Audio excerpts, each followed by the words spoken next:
Exodus 14, 19 through 31. Yahweh Part C / Yahweh defeats Egypt. The angel of God who went before the camp of Israel moved and went behind them. And the pillar of cloud moved from before Israel and stood behind them.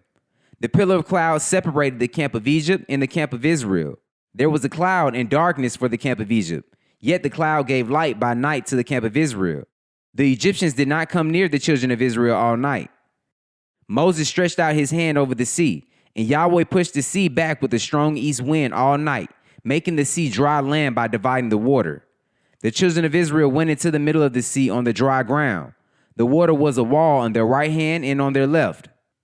The Egyptians pursued and went in after Israel into the middle of the sea, all of Pharaoh's horses, his chariots, and his horsemen.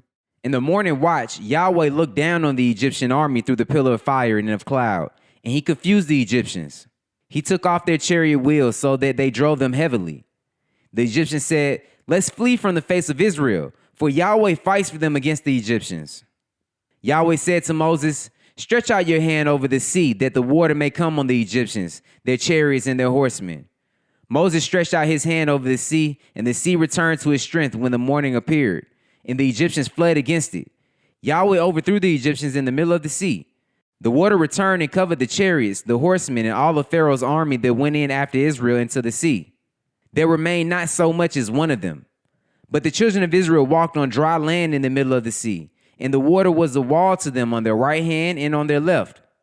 Thus Yahweh saved Israel that day out of the hand of the Egyptians, and Israel saw the Egyptians dead on the seashore.